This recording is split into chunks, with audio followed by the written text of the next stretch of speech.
They said free the Palestinians, then celebrate the death of Native Indians. How these other races gon' take us serious? They don't. It's silly thinking you can fight oppression with a vote. I'm so woke, I got sleep deprivation. Belly of the beast giving birth to a nation. You know how I feel to have culture and they take it. It'll never be peace. Tell them free the reservation. Till it's backwards. They don't know that they exist no more. Ever try reaching out for help and you just get ignored? Pick up vices like drugs or try to fill a void. They get a youth life sentence for a killing. He was just a boy. Niggas poor, what we living for? Life a gamble, it's like 10 or 4. Police hands around your neck, they just hit record. We in war, man, this ain't the norm. But you don't know how I feel to be black. Yeah, you don't know how I feel to be black. Yeah, you don't know how I feel to be black. Yeah, you don't know how I feel to be black. Yeah, you don't know. Mama on the stage crying. She just lost her only son to gang violence. Pops level 4 yard talking through the fence. Have you ever tried to hug your loved ones through a fence? Have you ever been hated just because your skin? Have you ever worked all week and couldn't pay your rent? Life a trip, I'm trying to catch my balance. Every step feel like I'm walking backwards. Credit card, but gotta check the balance. I come from where it's rough, that's why my heart callous. They want you to fall weak, that's a war tactic. Look how we live, what's scary than that? What you know about crossing the Darien Gap? Risk your life to live in hell or bury your kids. Either way we gotta suffer and they just get rich. Life a bitch, why waste time telling you that? Cause if you ain't a nigga like me, you don't know how I feel to be black. Yeah, you don't know how I feel to be black. Yeah, you don't know how I feel to be black. Yeah, you don't know how I feel to be black. Yeah, you don't know.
Good. The mic good.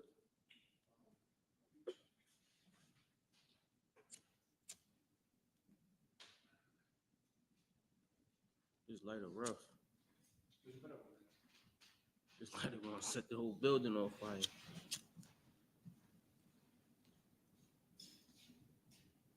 You said we live, right? Most High Christ. SHALAM Israel with the Israelite School, Universal Practical Knowledge, out of 1 West 125th Street, Harlem, New York, under Commander General YAHANNA. It's I.S.U.P.K Philadelphia. I'm obviously not going it down for the day. You know what I mean? So today we're gonna talk about our protection. Really, our protection is what the Most High gave us. Our protection is what the Most High framed or set around is what we could also call the shield. You know what I mean? The shield is what most people use to protect us. You know what I mean? Today, we refer to our shield as what we wear as our shield of David. You know what I mean? In the Bible, it's called the seal, or some people today call it a star of David. So we're gonna go into all the meanings of shield, star, and you know what I'm saying, and seal. We're gonna break down, get to the bottom of the shield or the star or the seal of David. You know what I mean, and break down what all of those things mean. What do they mean? How do they translate to us today?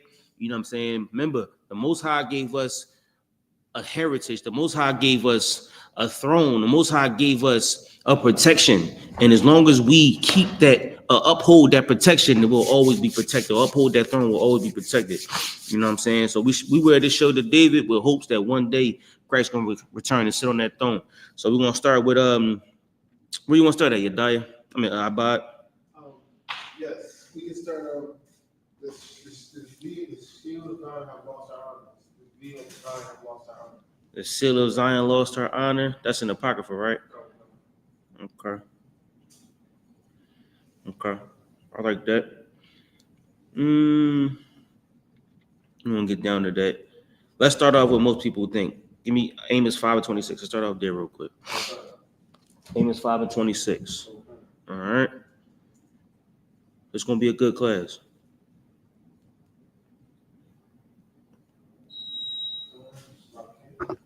All right.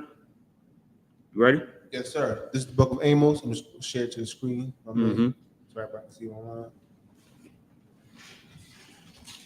This is the book of Amos, chapter 5, verse 26. Good.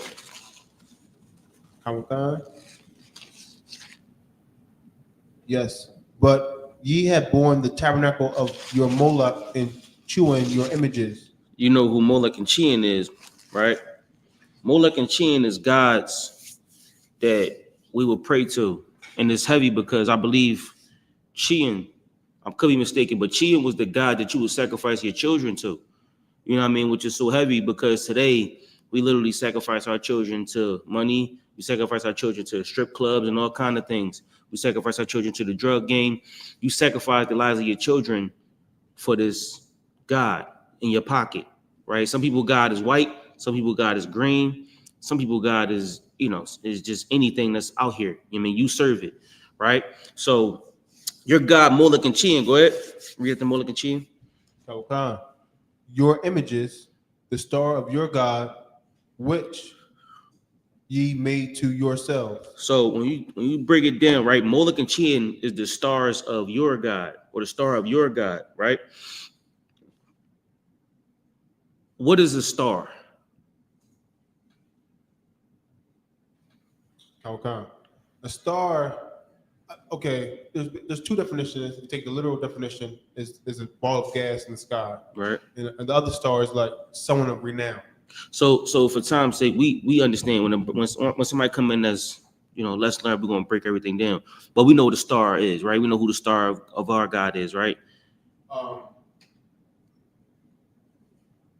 we use star? Okay, we're gonna go back to the beginning. We're gonna dial it all the way back. All right. So let's go. So Moloch and Chian, the star of your God. What does that mean? Go ahead. Our idols. Okay. Is it our idols? I mean, the idols of the ones who's worshiping them. Yeah. So this one thing we gotta understand, right? It's always the non-believers and the believers who are Jews, right? So you got people that's in the truth and people that's out the truth. So you got Israelites, right? They brothers, but they're not in the truth, right? So these are the people that Jeremiah was talking to, right? These are the people that Ezekiel was talking to. These are the people that Paul was talking to, right? Christ was talking to. Those are the people that killed Christ, right? The people that David was talking to. These people were not in the truth, but they were Israelites, right? So David's job was to bring all of us together under one umbrella, under one shield, right? Because you had many shields, many different princes or many different principalities that fought, right? And they were all covered together under one shield. So David's job was to bring us all, well, not his job, but David's goal, his mission was to bring us all together under one banner or shield, right? Or seal, right? So now you have, who's the star of white Jesus? It's like, who's the star of Christianity? I just gave it to you. Caesar Borgia. Yeah, Caesar Borgia is the star of Christianity because he's the one that they uphold. Who's the star of basketball? That's debatable. That's debatable, but there's always somebody they put the face on, right? This is the superstar. You know what I'm saying? This is somebody who carries the ideology of what we're talking about, right? So the star of your god, Moloch and Chin. So even when you go to Ephesus, right? Ephesus had Diana, which was the god of fertility, or Ishtar, right? With many breasts on it, right? When Paul came was talking about Diana, you know what I'm saying? It was like, who is this guy? And he started a fight. Paul had to get up out of there, right? So Molech is the star of that guy. Give me Acts 7:43. Let's get to it. We're gonna be bouncing around today, a lot of bouncing around. Mm-hmm.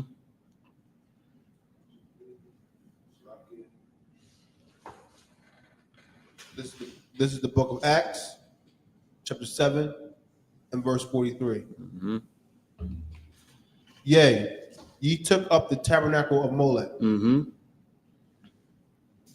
and the star of your god Rephaim, Mm-hmm. figures which ye made to worship them. Right. So what they did was they took figures, right? They created things like this that you made to worship your God, right? So when we talk about a star of your God, is what you made or what you put in position to honor your God. So to honor basketball, you got a picture of some ball player. He's the star of ball playing, right? To honor your God of God knows what, right? And you know it's heavy when Moses was dealing with Pharaoh. Each of those plagues were gods. So they had a frog god. That's why the frogs came. They had a god of the river, which is why they started with the river. I forget their names. I could get them to you. But each of these plagues were in direct effect to their gods, right? So they had a star for each of these, you know, whatever they would call it. They worshiped the moon, so they had a star for that guy. They worshiped the sun. They worshiped the ocean, and they had different gods for those, for those things that they couldn't explain. This is what you created to represent that, right? So we have a power, right? The Most High is our power, right? Who represents it is our star. You follow me? Man. Molech and Chin represented their power. That was who they got their power from. So they created Molech and Chin and they worshipped it. Keep going. Khan. Figures which he made to worship them. It's like in Rembrandt is Saturn. Go ahead. And I will carry you away beyond Babylon. All right, boom. Let's get that. Let's give me Revelations 9:1.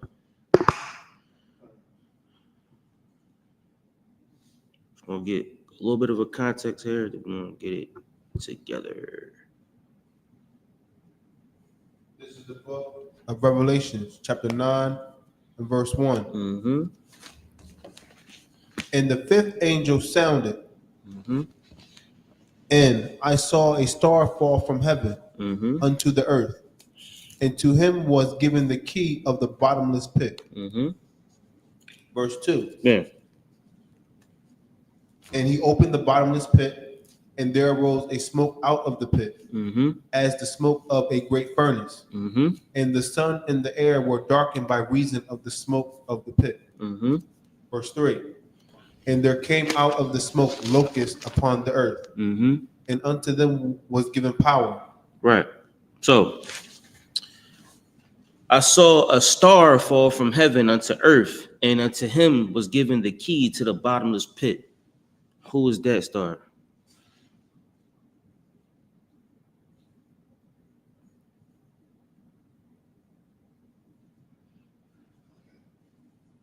I could be wrong, but this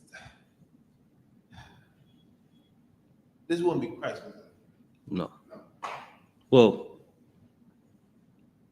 no.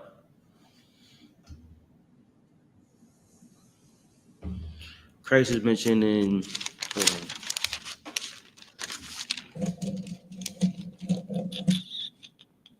go to 2 and 1. This is the book of Revelation, chapter 2 and verse 1. So, I know thy works. Give me matter of fact, give me no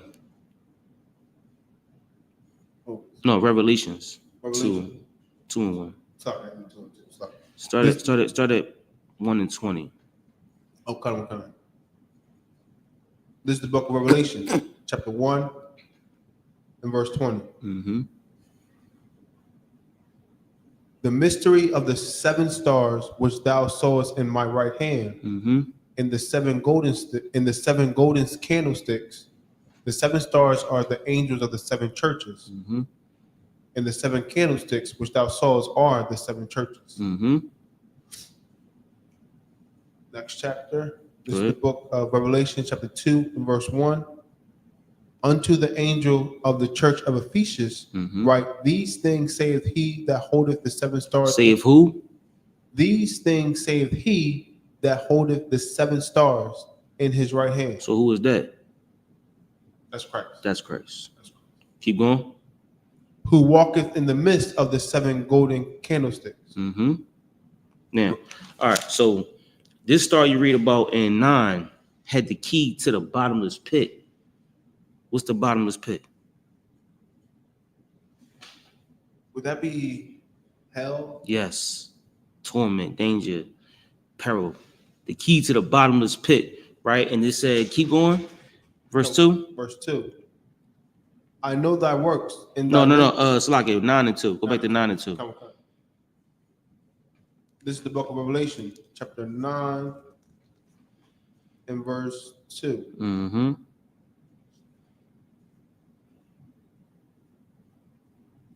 And he opened the bottomless pit, Mm-hmm. and there arose a smoke out of the pit. So now, this pit, he opened the bottomless pit, and smoke came out the pit. Where do normally smoke come? Smoke coming from this? What's in it to make smoke come out of it? Something that's burning. Right. So the inside the pit is like a fire, like a furnace, right? So he opened up the bottomless pit, and in this pit is like fire. Go ahead. And there arose a smoke out of the pit, as Mhm. the smoke of a great furnace. And what do a fire do? If I let this go, I just said at the beginning of the class, if I let this fire go, what it'll do? It'll burn everything. Go ahead. And the sun and the air were darkened by reason of the smoke of the pit. Now you couldn't see nothing, right? Everything was taken over. Go ahead. Verse 3. And there came out of the smoke locusts. Locust is like, now came out of the smoke locusts. Think like soldiers, or you know what I'm saying, or you know what I'm saying, or warriors coming out of the smoke. Go ahead. Upon the earth. Mm-hmm. And unto them was given power. Now unto them was given the power to go ahead. As the scorpions of the earth have power. Mm-hmm. And what do scorpions do? They sting. They sting. They hurt you. Right. Go ahead. Verse 4. And it was commanded them that they should not hurt the grass of the earth. Now, okay, how can I put this?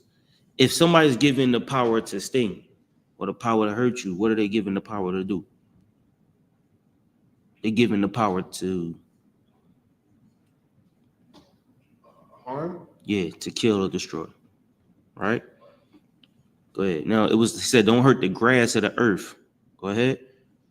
Neither any green thing, Mm-hmm. neither any tree, Mm-hmm. but only those men which have not the seal of God in their forehead. Which have what? Which have not the seal of God in their forehead. So who was this star coming to deal with? The unbelievers? Right.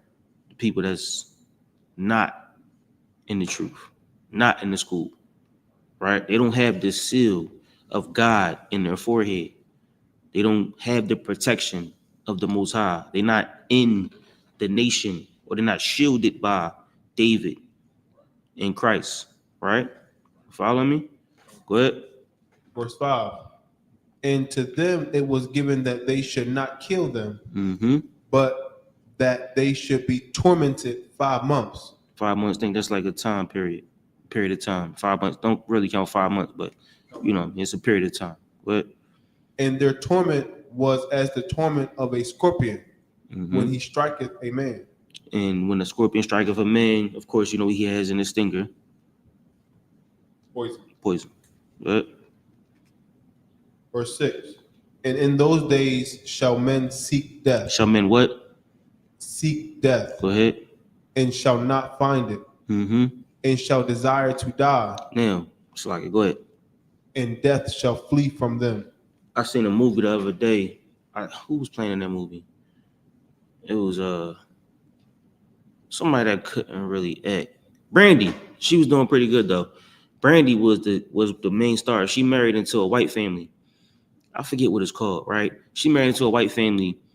My rib had it on. It was like 1 a.m. You know what I'm saying? I'm trying to go to sleep. I'm watching this movie. I'm like, damn, this Jones actually. I want to see what happens, right? So she marries. I'm gonna tell y'all the movie. It's a spoiler alert. She marries into this white family. His mom or mother-in-law come to the house to live there. She old. She wound up paying the money to buy the house, bought the house from him, and she's just like tormenting him, so to speak, because she's needy. She doodle on the bed and pee herself, and she's just a devil, right? A white woman, you know what I'm saying? So later on, she's in the movie like, why can't I die? Why can't I just die? Lo and behold, the punchline of the story is Brandy come take a pillow and kill that broad, right? So can you imagine being somewhere wanting to die? Think about brothers in jail. I mean, you could die in jail if you wanted to. It's easy to die in jail. But think about people that are suffering, right? And all they want to do is just die and get it over with. But it said death gonna flee from you. Like that's how much you being destroyed. You being destroyed so much that you just want to die. But you can't die. You know what I'm saying? That's torment. That's what this star is doing to you because you're not here. You understand what I'm saying? You're not in the truth. You're not in the shield of the Most High. Think about if Job was under the shield of the Most High, right? And he sent Satan to come deal with him, right? Satan dealt with him and said, I'm going to give him the curse to your face. But Job remained faithful. Job did what he's supposed to do. Later on, the Lord gave him back everything because he's still protected by the Most High. This star, you know what I'm saying, has the ability to make you just want to die, but you can't die. Go ahead. Yes, sir. Would that be like giving them a chance to repent since they have this time? Absolutely. That's what Christ is here for. Christ gave you the grace, the time period. That's heavy. You know what I'm saying? Christ gave you the opportunity to come into the truth. You know what I'm saying? Being out in the world, a lot of times you want to die. I remember back in the world, I used to write, you know what I'm saying? I write like poems, like what's the reason for life, or spoken word or rap songs. A lot of them songs is about the pain, about the struggle, you know what I'm saying, about the harm and hurt you deal with in the world. It's damn near thinking about, you know what I mean, you get high because you want to die. You drink and drive because you want to die. That's life. You join the gang because you want to die. You know you want to die. Niggas go rob a bank knowing they're going to die. You know what I'm saying? The way you live life is the path to death. You know what I'm saying? So as you want to die, you just can't. You know what I'm saying? You might find yourself in a position where everybody around you is dead. And you like, damn, all my homies is dead. And you just living in this life. You know what I'm saying? Where you in torment. You in hell. That's the bottomless pit. There is no bottom. When you think it's deep, it get deeper. You know what I'm saying? This angel is sent to deal with you. Keep going. Okay. Verse 7. And the shape of the locusts were like unto horses prepared unto battle. So like, let's drop that because we got a lot to get into. Give me Isaiah 14 and 11. Okay.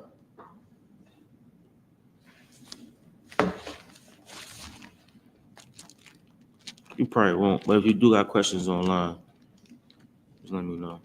Okay.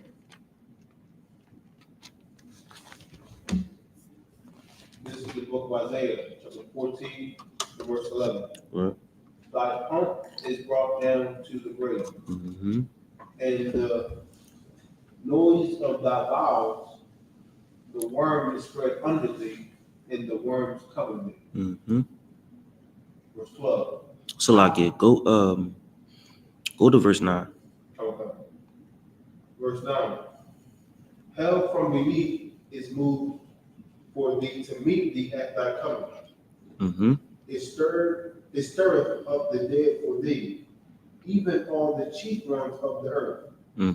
It hath raised up from their thrones all the kings of the nations. Now it said, hell has moved from beneath thee to meet thee at thy coming, right? Mind you, hell in the Bible is a few things. Hell is actually underground, right? Like a grave. Hell is a condition also, right? So this condition or this bottomless pit that you in, right? A lot of times it's depression. It's a mind state. It's you being so far outside of the truth that you stranded on an island. And you can go further on this island. This island can get remote. You know what I'm saying? So hell has come from beneath you to meet you at your coming, right? So now once you get there, the hell is going to meet you, right? Rise from beneath you and meet you at your coming. That's where we at. Go from 9 again. Okay. Verse 9. Hell from beneath is moved for thee to meet thee at thy coming. It stirreth up the dead for thee. It stirreth up the dead for thee. Go ahead. Even all the chief ones of the earth. That's it stirred up the dead for you. Think about the valley of dry bones, right? They all dead. They are dead outside, right? It's going to stir the dead up for you. Hell is going to meet you and stir up those demons for you, right? Even the chief ones, meaning the Beelzebub and Legion, the chief demons, going to stir them up for you too, right? Go ahead. Okay. Even all the chief ones of the earth. It hath raised up from their thrones all the kings of the nations. Go ahead. Verse 10.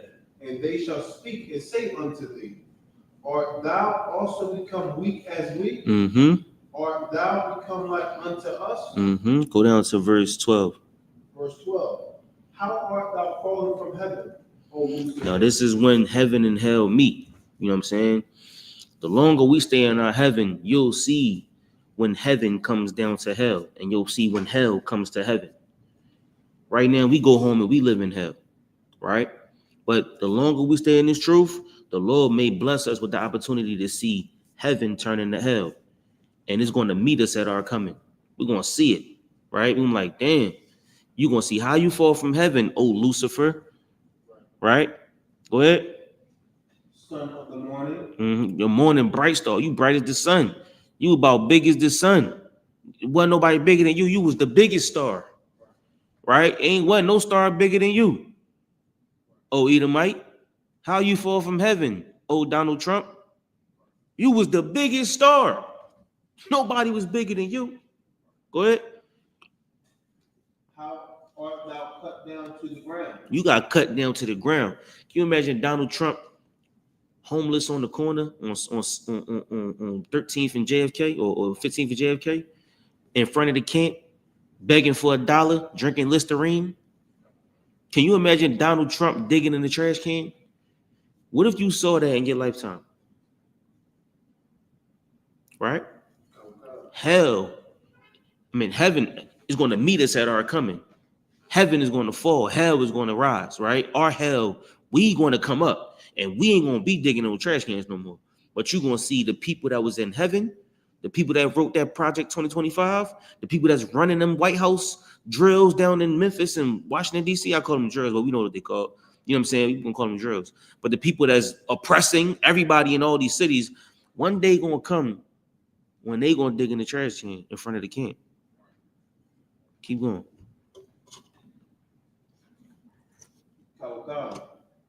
Son of the morning, how art thou cut down to the ground, which didst weaken the nation? The same Edomite that weakened the nation, the same Edomite that crippled DC, the same Edomite that crippled the brothers in Memphis, you know what I'm saying? Took all of them down, put them all in jail.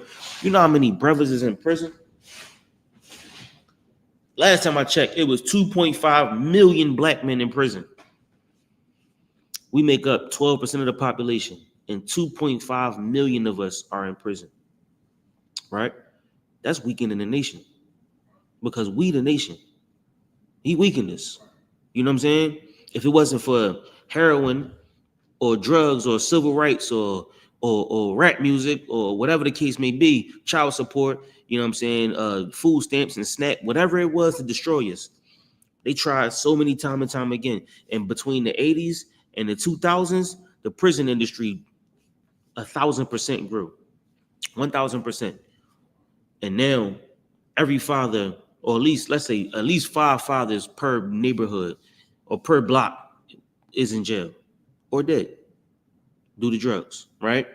We gonna say, damn, it's the same white boy that did weaken the nations, that made my father go into prison and do 20 years, that made my father a drug addict, that made my father bow down to a white woman, that made my father grovel and try to go work a job until he was 60 and die and just be a working nigga.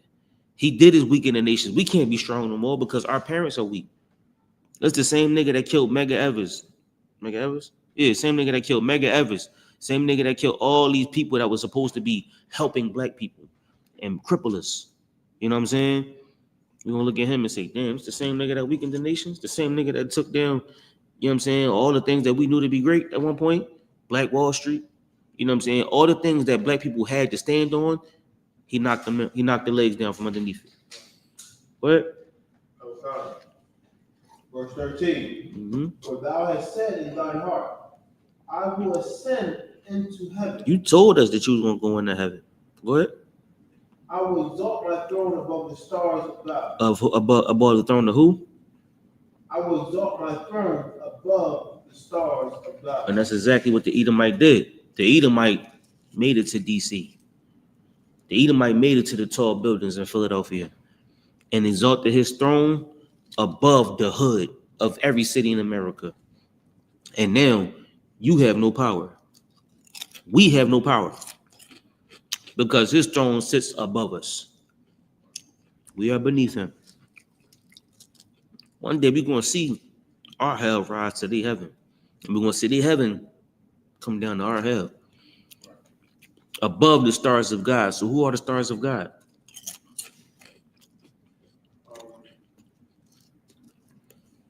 The ones that serve the Most High.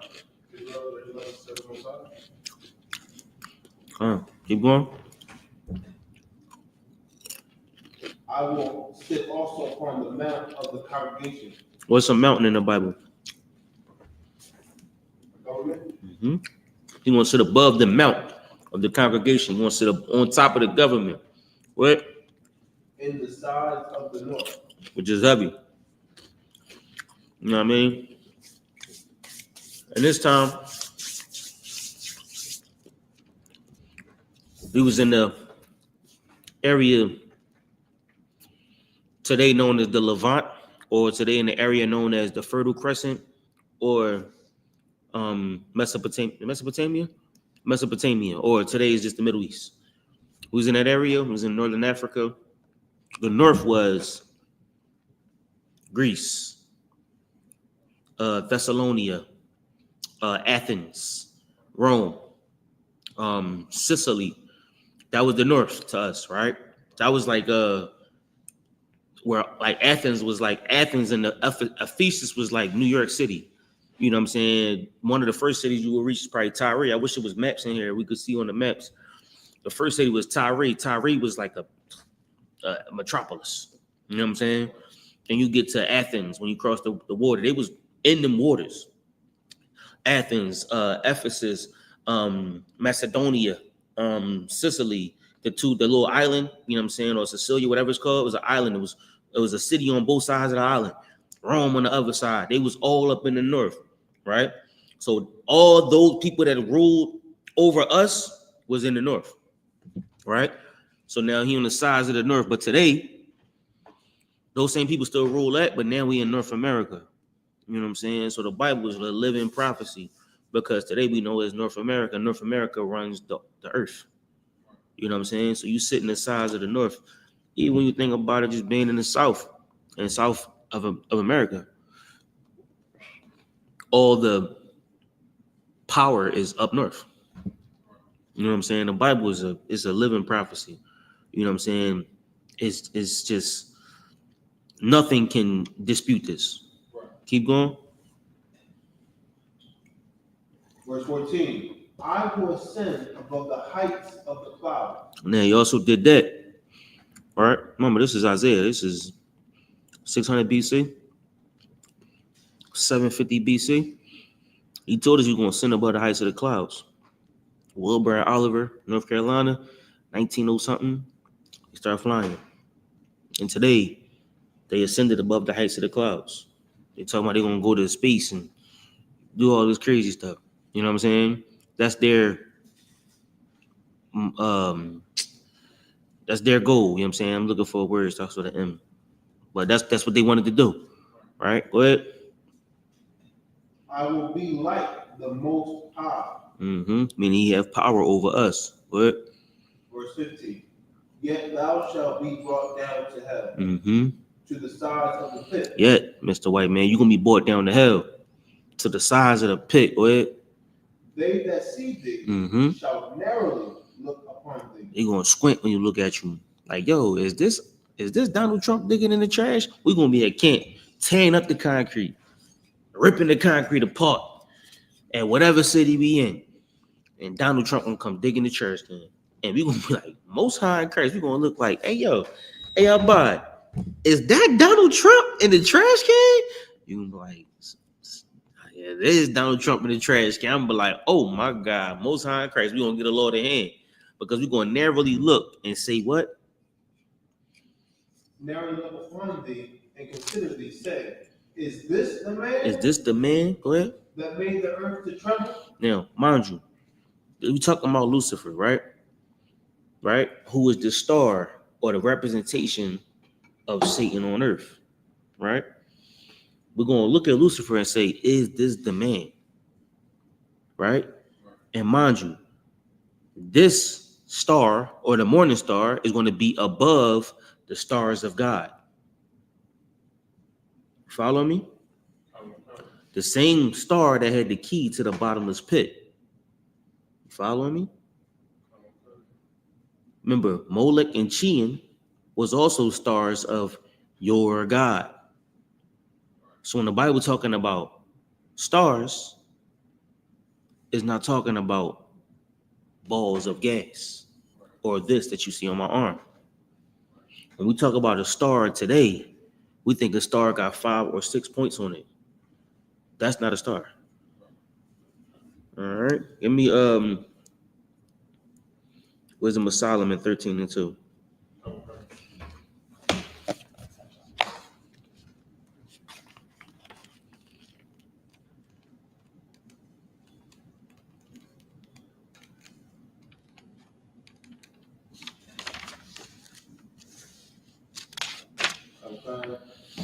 This is the book of Wisdom of Solomon, chapter 13, and verse 2. Let me first start at verse 1.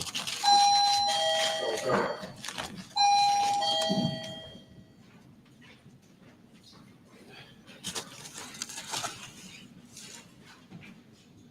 Once again, we talking about one way to the whoever coming in, come in. And then we can reset the class. You know what I mean? But if y'all got any questions, y'all type them in the chat. You could get to it. Today we're talking about the protection of the stars of God. You know what I mean? Hopefully by the end of the class, you get a better understanding on what that means or who that is. All right. I'm gonna wait till this person come in class.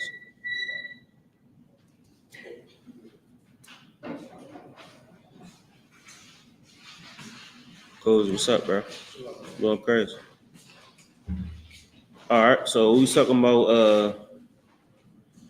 so we'll give you a recap. We went to the star of Molech, star of Chian, right? And how they was the stars of their gods. Left there went to Satan in the bottomless pit, Revelations. Left there went to Lucifer in Isaiah 14, right? So we talking about stars and how when the Bible talk about the star, the Bible isn't talking about what most people would consider a 6-point or 5-point star. When the Bible talk about stars, it's talking about a people, like a star of basketball. Christianity has white Jesus as a star. A star isn't points or nothing like that. We're about to read that right now. Wisdom of Solomon, chapter 13. What is it called? Wisdom of Solomon, what, 12, 13? 13 and 2. 13 and It started 1. Okay. This is the book of Wisdom of Solomon, 13, verse 1. Surely vain are all men by nature. Meaning what? Meaning what? So it'll mean that in our own minds we know nothing. Yeah. It's natural. You know what I'm saying? It's natural for men to be vain. What? Who are ignorant of God. That don't know the Most High. It's natural. So we see the Most High. It's normal. You know what I'm saying? We talk about people that do believe, people that's in the school, people that's in the truth, and people that's not in the truth. We know it's natural for them to get high. We know it's natural for them to do things that are vain because that's who they are, right? They don't have a star. Their star is weed. Their star is coke or, you know what I'm saying, Molly or whatever they doing. Money. You know what I'm saying? That's what women. That's what their star is. You call them a goddess. Go ahead. Oh, God. And could not out of the good things that are seen know him that is. They can't see what's good. Out of the good things that are seen, know who makes it, who's responsible for these good things. Go ahead. Neither by considering the works did they acknowledge the workmaster. And that's what the general brought out earlier this week. You know what I'm saying? By seeing the works, they couldn't acknowledge the workmaster. You might see a fly. They said a fly got like 1,000 eyes or something crazy on it. You know what I'm saying? A fly got something crazy. You know what I'm saying? The way mosquitoes take your blood. The small things. You know what I'm saying? Like larvae. You know what I'm saying? How they just, just the small things in life. DNA. You know what I'm saying? If I could, my daughter, she got her fourth chromosome got a deletion. The chromosome is small. Her fourth chromosome got a deletion. And because of that, her whole breathing is off. She got to stay with a machine her whole life. That small little deletion in her DNA alter her whole life. The small things in life. You know what I'm saying? We could see the work and not appreciate the work master. You know what I'm saying? That's what men don't see, and it's natural. But Okay. Verse 2. But deem either fire or wind or the swift air. now they look at the fire and the wind and the swift air, which is what we was talking about earlier. They give the wind a god. They give the fire a god. They give the water a god because they don't look at who made the water. They just see the power of the water. The word hurricane was a god of wind, right? That's who the Native Americans called the god of wind, was hurricane. Today we call it a hurricane. You know what I'm saying? Poseidon was the god of water. They didn't know who was responsible for the water because it was just so strong, right? They didn't know who was responsible for fire or, you know what I'm saying, or, the things that we see every day. It's so powerful. Somebody has to be controlling this, not knowing that we call it the powers. The powers that we call control all of this. One being or one deity, one entity made all of this. And that's what we worship. We don't just worship the cup or what's in it. The cup and what's in it got two different names. The Most High gave us all of this. This is why I say Most High in Christ. Keep going. Okay. Or the circle of the stars, or the violent water, or the lights of heaven. The what? Or the lights of heaven.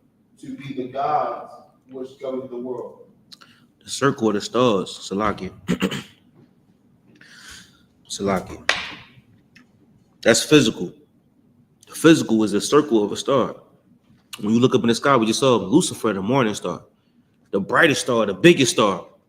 Lucifer was the star over the stars of God. When that star come out, all the rest of the stars go away, right? When Donald Trump come out and when King Charles come out, them morning stars, the super devil come out, all the rest of the stars go away. You can't even see them no more. They the brightest stars, right? That star is a circle.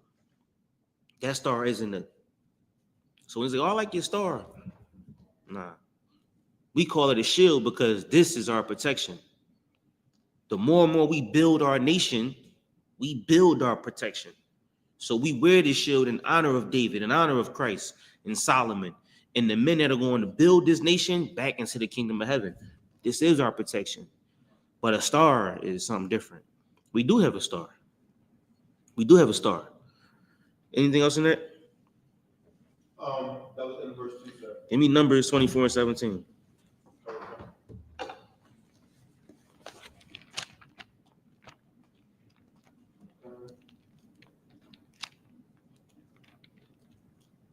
What you want, Cat? What's up? This is the book of Numbers, 24, verse 17. What? I shall see him, Mm-hmm. but not now. Mm-hmm. I shall behold him, but not now. I'm gonna see him, but it ain't gonna be now. I'm gonna behold him. I'm gonna have my eyes on him, but it ain't gonna be close. What? There shall come a star out of Jacob. Meaning what? A person who represents the Most High. A person who represents Jacob, Oh, right? And we know Jacob is giving the promise, the covenant of the Most High, right? So it's going to be somebody that rises out of these people that was given the covenant to. And this person is going to represent that covenant, right? Keep going. and a scepter shall rise out of Israel. What's a scepter? A scepter is a king's rod. Pause. A scepter is a Slack, my fault. A scepter is something that the ruler, like you said, the ruler uses. Like Moses had a staff. You know what I'm saying? Most kings have a like you said, a sword or something that they use to represent their power, right? So read that again. And a scepter shall rise out of Israel. A staff or somebody who is the power, right? Or who represents the power shall rise out of Israel. Go ahead. And shall smite the corners of Moab. Mm-hmm. And destroy all the children of Shep. I mean, Revelation 22 and 16.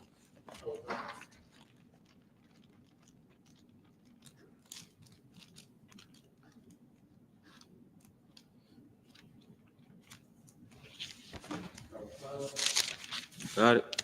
Yes, sir. This is the book of Revelation, 22 and verse 16. Mm-hmm.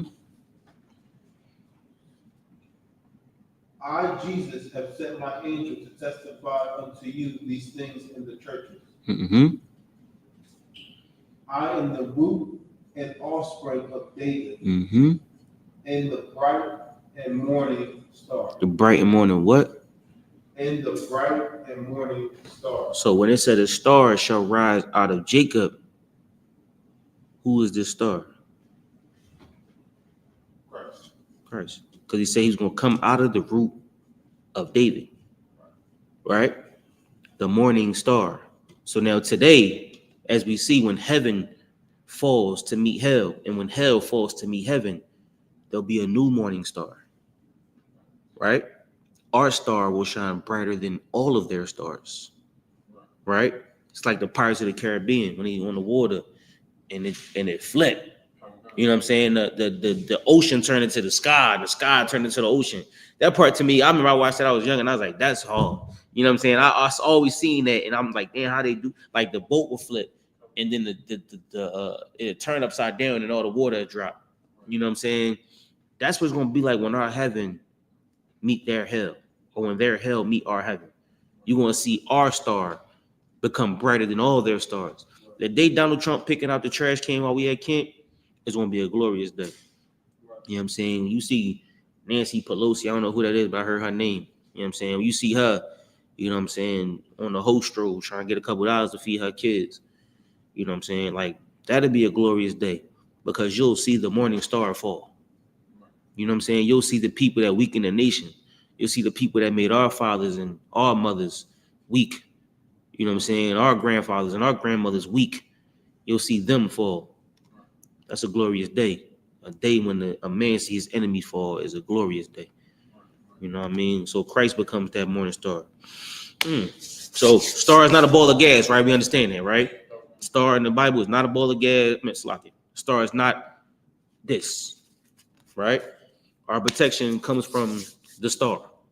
First of all, a star is not this. When they say, I like your star, okay, we know, but it's natural for people in the world to be vain, right? We know what it is, but as far as us understanding, first we gotta understand what is a star. A star is somebody that represents the power, right? LeBron James represents basketball. White Jesus represents Christianity. Christ represents the Most High in Christ, the God of the Israelites. That's our star, right? He's the morning star. You follow me? Shein and Molech and Saturn and Renframe represent their gods, their powers, right? Diana represents their gods. So they make this like, Diana gonna give you life today. And Paul would see that and say, get that little thing out of here. And then that we could get that when Paul went to camp in Ephesus and it was a riot. I mean, I think that's an X. It's an X. You know what I'm saying? Because he was in Ephesus where they do that at. They make the things. They was getting money out there too. They said that. They're like, we getting money. And this dude come and try to mess my money up. And they had to get up out of there. They had to, it was wild. You know what I'm saying? Paul was at camp talking heavy. All right, boom, let's get to it. Where we at? Give me 2nd Ezra 10 and 23. So what is a shield? What is a star? What is a seal, right? We have a star who represents Israel. What is a seal? The brother in the back, Abba.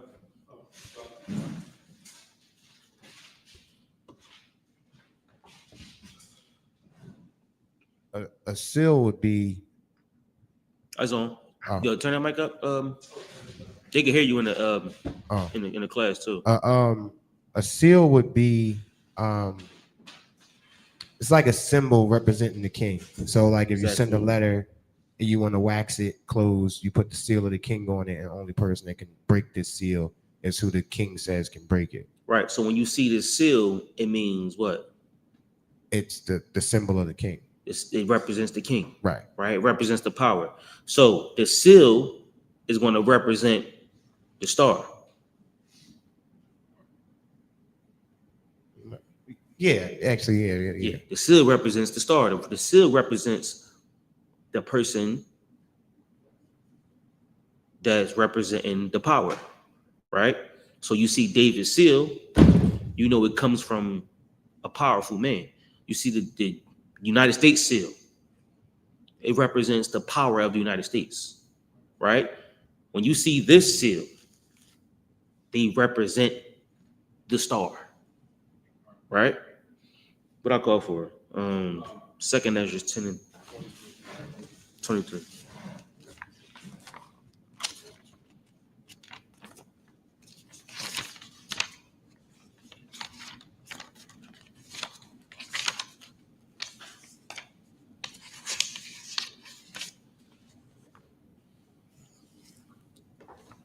So like this is the one you wanted. I buy it. So you can start where you want to start at.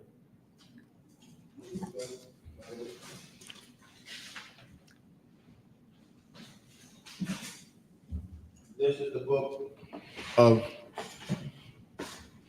2nd Ezra, chapter 10, and verse 23. Now, when you said this earlier, I wanted to start here, but I wanted to give more of a context before we get there. All right. What's wrong? Mic died. The mic died, or that little John died? No, that died. You got another battery for it? I can't. It's better here, but I can't take it. Then that'll come on. Okay. We got a mic downstairs, right? Yes, sir. All right. They could probably hear you on this mic. When you get a chance, just run downstairs, grab the other mic. When you get a chance, go ahead, read that scripture. This is the book. Just turn this one up. This is the book.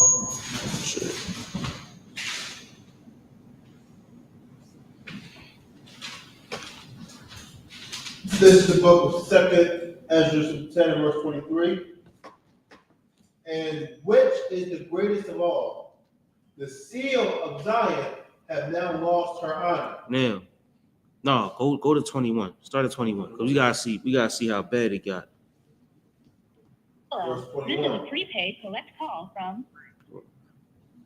For thou seest that our sanctuary is laid waste, our altar broken down, our temple destroyed. Verse 22. Yeah, it said, thou seest our sanctuary is laid waste, right? You come past the school and the school is just not even there no more. You like, damn, right? Our sanctuary is laid waste, right? Our altar is broken down. You see the podium in there no more. Hello? Yo, bro. Yeah, hold on. Matter of fact, yo, can you call me back at, hey, you can't call back at 9, can you?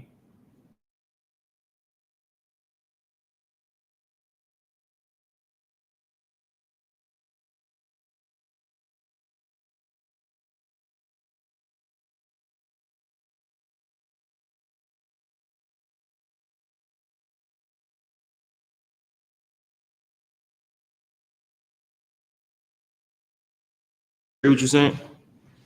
The code is 1-800. Hear what you Yes, saying? sir. Our psaltery is laid on the ground. Our psaltery is laid on the ground. You know what the psaltery is, right? It's like a guitar, right? So you go past the school is not there no more. The podium ain't there no more. We don't sing our music no more. We don't do what we normally do, right? We're not around and having a good time. You don't see brothers at the school no more. Go ahead. Our psaltery is laid on the ground. Mm-hmm. Our song is put to silence. So now we ain't talking, we ain't singing, we ain't rejoicing. We sad, we sick. The school is gone. Everything is down. Go ahead. Our rejoicing is at an end. Mm-hmm. The light of our candlestick is put out. We ain't got no more light in us, right? You know, the light is what we use to spread the truth, right? We take our light and make it bright so other people can see our light. Our light is out. Niggas ain't outside talking about we the Israelites. We ain't at camp no more. You know what I'm saying? We're not spreading the truth anymore. We just here. Keep going. The ark of our covenant is spoiled. The things that represent the Most High, you know, we got the staff in there, the men in there, everything that represents the Most High, all the stuff we got to show that the Most High is real, our shields, all of that, it's all gone. Go ahead. You know what I'm saying? Everything that we got that represent the Most High is gone. I'm gonna keep reading for the brother while you go get the door.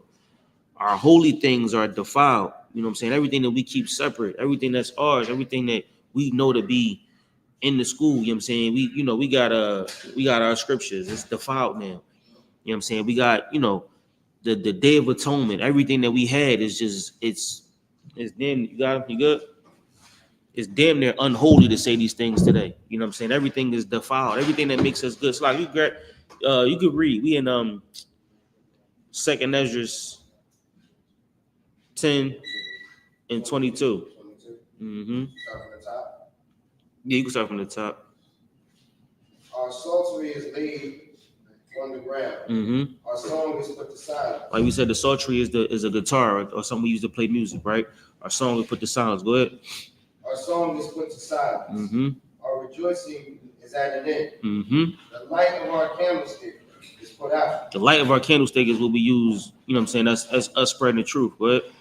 The ark of our covenant is spoiled. Mm-hmm. Our holy things are defiled. Mm-hmm. And the name that is called upon us is almost profane. Hey, Sean, you brought that. Hey, you could grab a microphone real quick? All right. Our holy things are defiled, and the name is called upon us is almost profane. So to say I'm an Israelite or to say, you know what I'm saying, I'm a Jew, the Most High, is like you damn near want to die.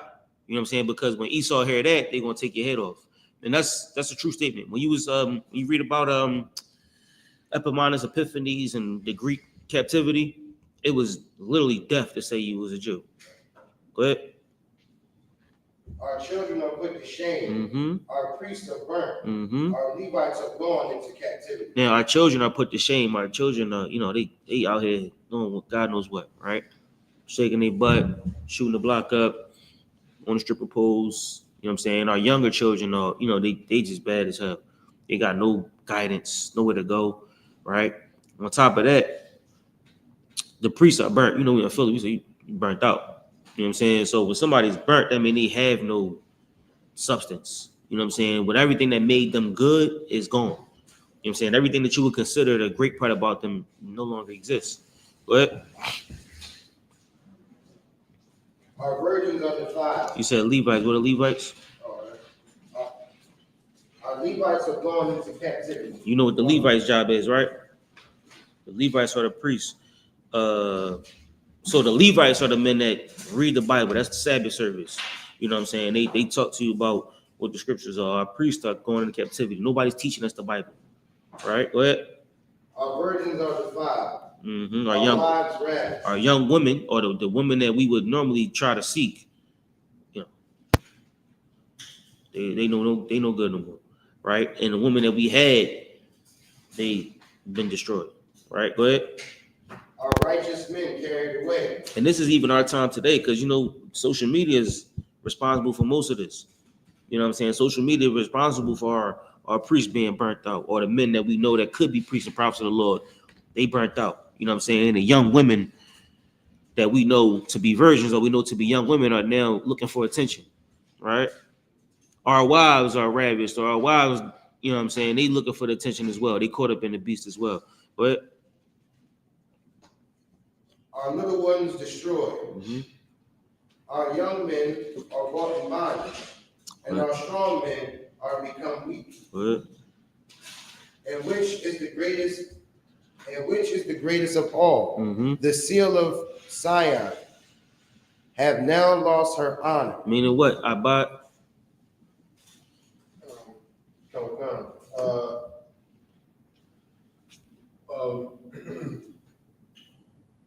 We don't. We lost our power. Lost our respect on the earth. We lost our protection. You know what I'm saying? The seal of Zion, or what protects us, has lost its honor, right? So now we have no protection. That's why I said the gates thereof are languished. We have nobody that's keeping us safe. We in 2nd Esdras, chapter 10, verse 23. Mm-hmm. Right? We have no protection now. Right? The thing that keep us safe no longer exists. We talked about it earlier. The school ain't there no more. The brothers ain't at the school no more teaching. This is a time when it was real. You know what I'm saying? You couldn't even say that you was an Israelite. You know what I'm saying? There wasn't no songs coming out. You know what I'm saying? The songs of David wasn't a thing. You know what I'm saying? Nobody was at camp speaking. You know what I'm saying? The Bible was just gone. You know what I'm saying? Nobody was doing the work of the Lord. The lights was out. The candle was out. Everything was just dead. You know what I'm saying? And then on top of that, the seal of Zion, or what we had to protect us, our shield, lost its honor. And then they took it. And they made it theirs. Right? Anything else on that? Anything else that the seal of honor lost its honor? You want me to continue? Yeah. For she is delivered into the hands of them that hate us. And that's the heaviest part, because the seal that we know today, they say, oh, that's the white man's star. That's the white man's whatever they call it. You know what I mean? But today we know a star isn't a star. A shield is what we call it. Our shield is our protection, and our shield has been delivered to them, which is why they're protected, which is why they run all the businesses, all the diamond districts, all the hospitals. They run all of that. You know what I'm saying? Because they stole what we had. They stole they spoiled us. They stole our riches. They stole all the good about us and made it theirs. And everybody respect them as the Most High people. And meanwhile, we in hell. One day that hell gonna reach that heaven. You know what I mean? Give me 1 Kings 21:8.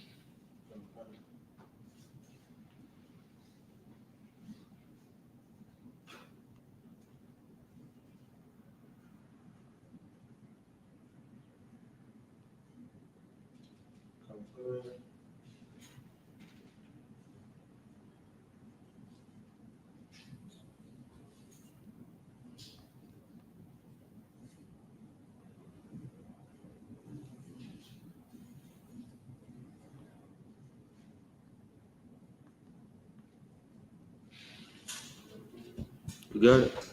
Come on. This is the book of First Kings, chapter 21 and 8. So she wrote letters in Ahab's name and sealed them with his seal and sent the letters unto the elders and So to we the. spoke about that earlier, right? So this is Jezebel. We know who Jezebel is, right? Bro, we know who Jezebel is in the back?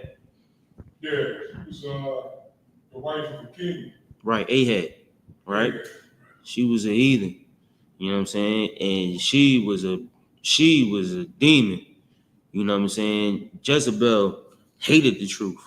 And at any given time, she was trying to snuff the truth out of Ahab and everybody else that was a part of it. So she wrote a letter in Ahab's name and sealed it with his seal. And Ahab got destroyed by this beast. You know what I'm saying? She sealed it with his seal, meaning what? She was using his power, or she was representing him, right? She was using the seal to try to say Ahab sent this. It comes in the name of the power. Boom. And sent the letter. Go ahead. And sent the letters unto the elders and to the nobles that were in his city, dwelling at Naboth. That's a heavy story. We're going to drop that. Give me Psalms 47 and 9.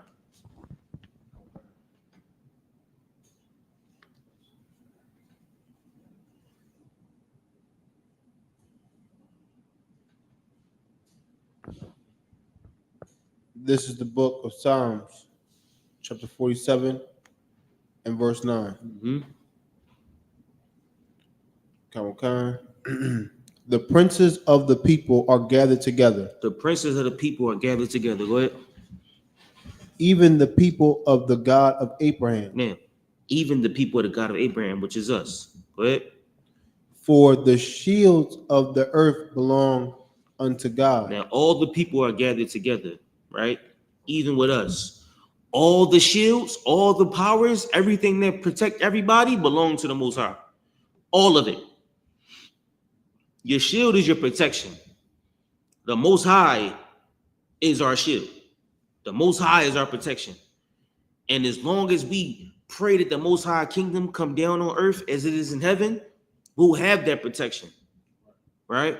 That's why we pray all day, all night for the Lord to bring our hell to heaven and to bring their heaven to hell, because we can't see that day until one day everybody that don't believe one day sees the man in perdition and they see Donald Trump digging in the trash can. They're going to see that one day and be like, damn, they was right the whole time. They're going to understand they Israelites. They're going to understand their job, understand what they got to do, understand who protects them, what nation they fall under, who they should represent. And once everybody start coming together, you're going to see them bodies start to build, like in Ezekiel. The sinews start to come together. The flesh come upon them. And then the skin start growing. And we start looking like one body. You know what I'm saying? And then they're going to hear us roaring and speaking. And once the roar and the speaking start to come, the Lord said our prayer is going to go up like incense, like this smoke right here. Right? Our prayer is going to go up like this smoke right here. And the angel's going to take it right up Jacob's ladder. The Lord going to be like, ooh, they ready. He going to take our prayers from the smoke and throw it back down on the earth. And that bottomless pit going to be like a furnace. Right. You're going to see the locusts coming out the bottomless pit. That's going to be us. We're going to be like them brothers in Jude. Right? In the second chapter, they can say they was like, they've never seen nobody like that before, and they never seen nobody like that afterwards. They was there, and then they was here. They was like a horse's run. Right? They was all together in one rank. They didn't break at all. They came through the windows, and it was insane. That's the book of Jude, right? When you see that day come, you're going to know who the protection is. We're going to know who the Lord is. But it take us coming together. So they be separated by small things. Like, that's your block, that's my block. You from that side of the block, I'm from this side of the block. You from that side of town, I'm from this side of town. You from that city, I'm from this city. You from that part of the state, I'm from this part of the state. You bang that color or whoever come from this thing, and I'm bang this person or whatever comes from this thing or this color. Everything is divisive. You know what I'm saying? And everything is used to separate us. You from the Moon Gang, you from this gang, and all the other gangs and all the other people in blocks. And for those reasons, we kill each other. But one day we'll understand who we do it for and what we do it for. All right? So brother in the back, the class today, we start talking about you know, the star of God. You know what I'm saying? You know what a star is, right? Right. Star is a representation. I'm gonna just give you a synopsis. A star is a representation of something, right? The star of our star is Christ, right? Our star represents the Most High. A star isn't a symbol. Technically it is, but it's a ball of gas, right, in the sky. When the Bible says stars, it's talking about people, right? Our star is Christ. That's who we have representing our power. A shield, which is what we call this, is protection, right? This is a shield. This is our shield. It's a kingdom, right? Set up by the Most High Christ under Christ and David. These men created a nation, right? That we call Israel. It's our nation, right? Everybody came together under this one banner, this one shield. This is our protection, right? David was the first one to bring everybody together. Him and Abner. They brought I.S.U.P.K, all 12 tribes under one umbrella, and they rocked it out. One day, the Lord's going to bring that all back together. We're going to see it again. We all going to be under one shield, one protection, and one banner, one spirit, one body, under Christ. All right? That's the topic of the class. All right? You got any questions, let me know. All right? Give me Esther 8 and 8.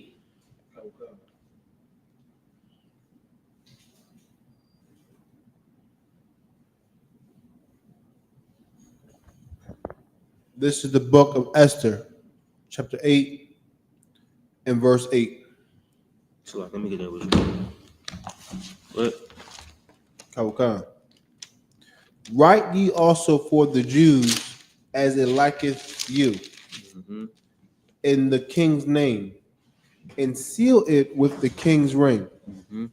For the writing which is written in the king's name and sealed with the king's ring may no man reverse. Now, this is a heavy story. This is Purim, Feast of Purim. Esther was a rough story. It was a tough one, right? But anyway, in this part, she sealed it with the king's seal. You know what I'm saying? With the king's ring is how she sealed the letter. A seal, like you said, represents the king's word, represents what he said. And when you seal something, you see it, you're like, okay, this comes from the United States. This comes from King Ahab. This comes from the nation of Israel. Remember, we saw earlier, it said, he that weakened the nations. We no longer a people. We become a weak nation, right? They've stolen our nation, took our spoils, took everything from us because their star is brighter than ours. We belong to them now. But one day, that'll reverse, right? Sort of like this letter that Esther sent, right? One day that'll reverse. And when that day reverses, you'll see us become a greater people, right? We're going to represent the Most High in a way that we've never seen it done before. Couple Jones, give me Revelations 7 and 2.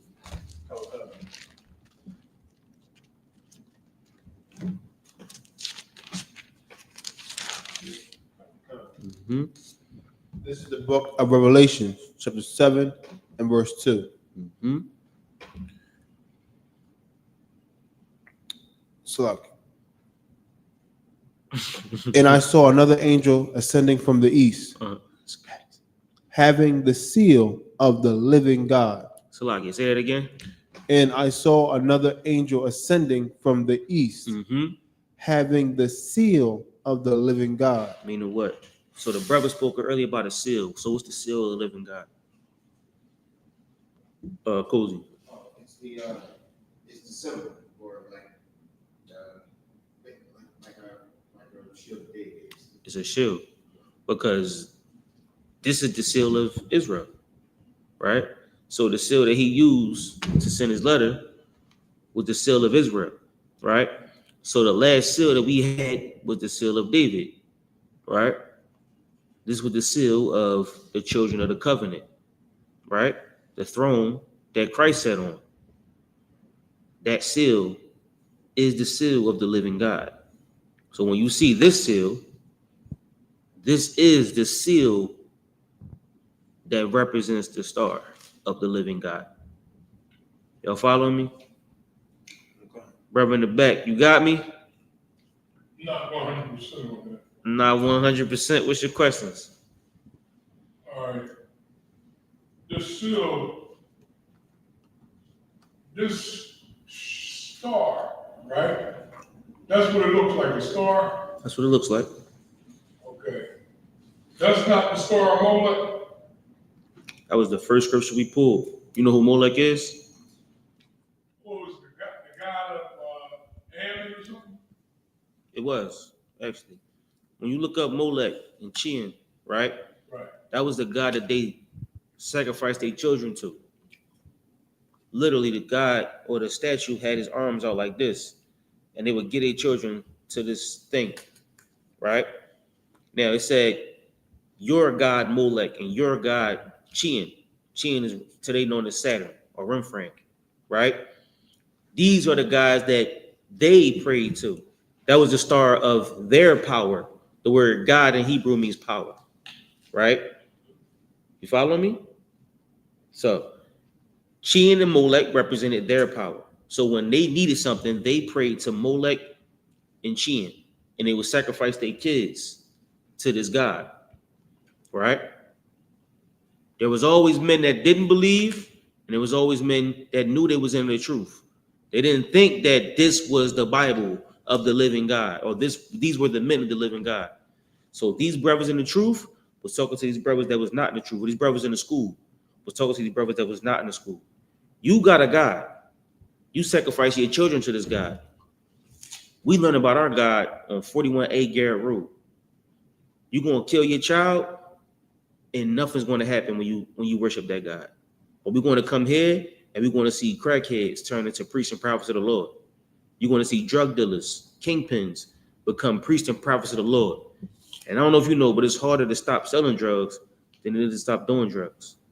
It's very difficult to stop selling drugs. The money, the law, everything you want, right? So when you see men change their lives, when you see people that you never thought could be great or better become somebody in the eyes of the Lord, that's power, because the Lord changed them, washed them up, baptized them, and made them a new flesh.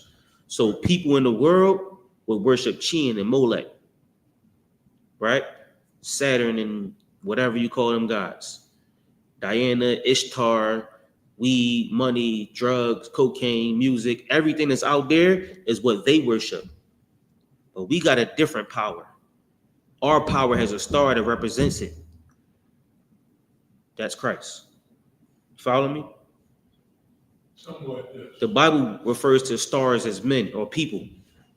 All right. And when it does talk about a physical star, it calls it a ball of gas. It doesn't look like this. Right. This is not called a star in the Bible. This symbol is actually David's signature. When you learn the Hebrew, the triangle, as we know today, is a da.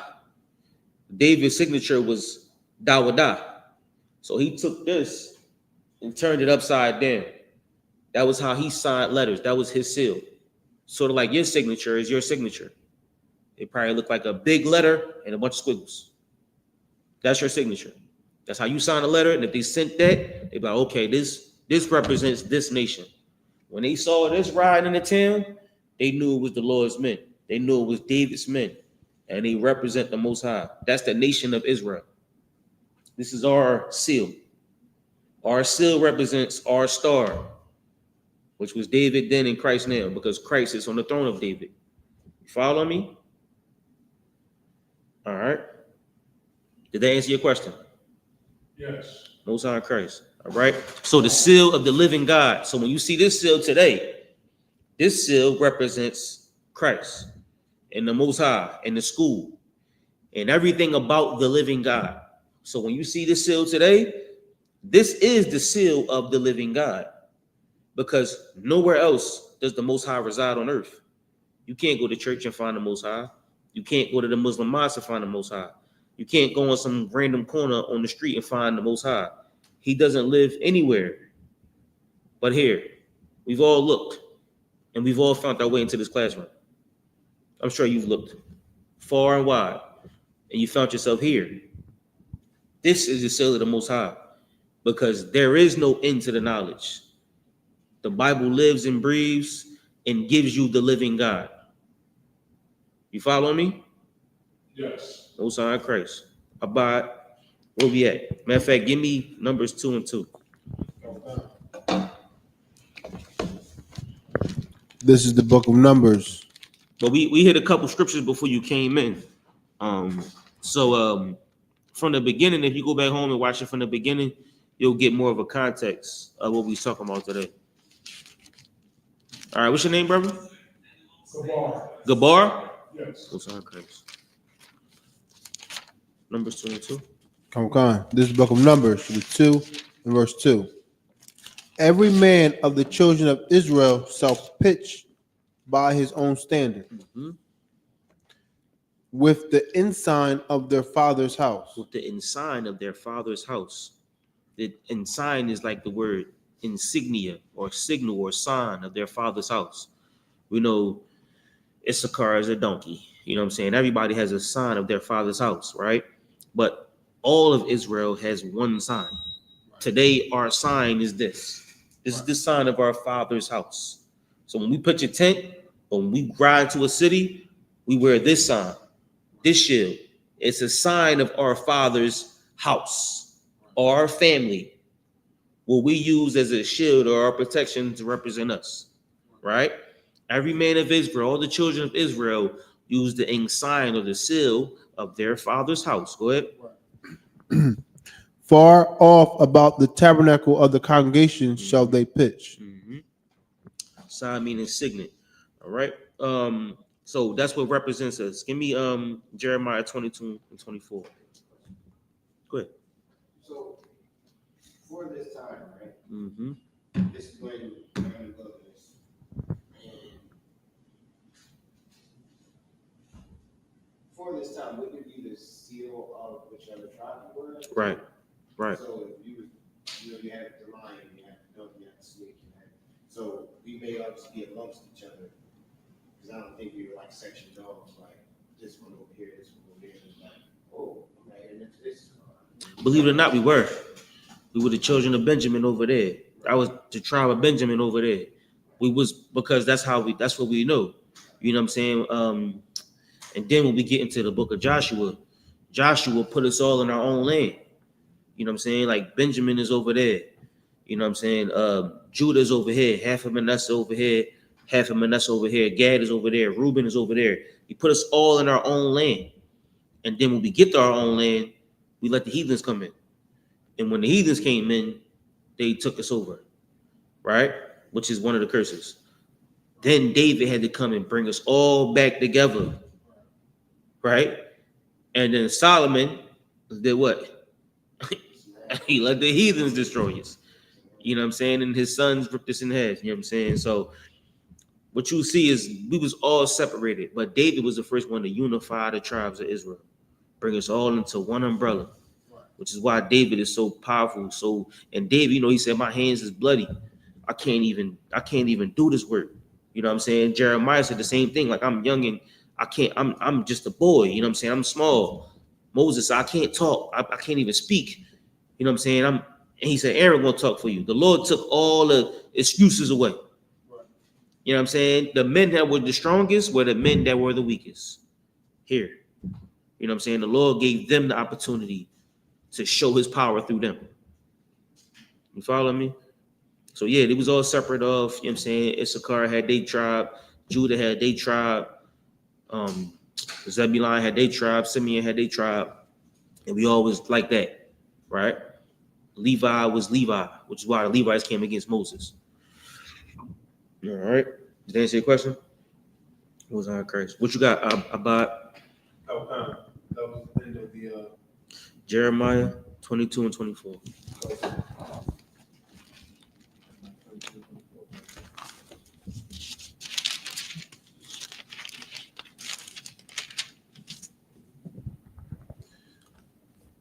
This is the book of Jeremiah, chapter 22 and verse 24.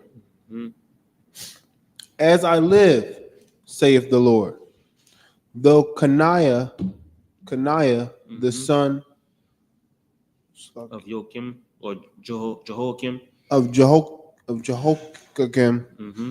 king of Judah, were the signet upon my right hand. Mm-hmm. Yet would I pluck thee thence. Mm-hmm. Now this was in a righteous king, right? But he said, "Were the signet upon my right hand, yet will I pluck it out." Keep going. Verse 25. And I will give thee into the hand of them that seek thy life, Mm-hmm. and into the hand of them whose face thou fearest. Now he said, "I will the king on my right hand, and I will give it into the hand of them that seek life." Right? I will put the protection over them that seek life. Right? And what? Even into the hand of Nebuchadnezzar, king of Babylon, Mm-hmm. and into the hand of the Into child. the hand of them whose face thou fearest. Right? So now, even the people that's in the hands of King of Nebuchadnezzar, he would give it to the people. Now, this king was not a righteous king. You read about this king, y'all gonna read he was a hoe. He was a hoe. You know what I'm saying? And that's the Bible. Ain't a bunch of niggas in the Bible that was just righteous or great. You're gonna read about a bunch of niggas that was just terrible. You gonna read about us. It's our family. I know you think about your family. You gonna be like, I had this uncle. This nigga was crazy. You know what I'm saying? Your grandpa, all your family is wild. But it's our family, and you can't disown them. You know what I'm saying? Jehoiakim was one of them niggas. He just wasn't. He was a wicked king. You know what I'm saying? He wasn't a good dude. Ahab was one of them niggas. Just wasn't a good dude. You know what I'm saying? But yeah, he was gonna put it into the hand of them that fear the Most High. But he wore the signet in his right hand, on his right hand. Give me Genesis 38 and 18. This is a heavy joint right here too. You got a question? Who would you say was the worst king? Who would I say was the worst king? Ahab for sure. I think he had more than I was Jeroboam. Yes. Jeroboam led us into a whole lot of wickedness. Jeroboam was from Solomon, right? That we talking about that one? No, Rehoboam and Solomon. Yes. Well, the one Jeroboam was the one that Solomon said was going to be king. He promised him the king. Yes, that's Yeah. the northern kingdom. Yeah, the king of the northern kingdom. He didn't even, No, he didn't do nothing right. the whole thing. But Rehoboam, he said, "Who you think was the most wicked king?" Rehoboam said, "You thought my father was bad." He said his rod ain't even like my pinky finger. Oh, them niggas was crazy, bro. Like them niggas was wild. Jehoboam and Rehoboam. That's why the kingdom split. That's the beginning of the split. That's another class. That's the beginning of the split of Israel.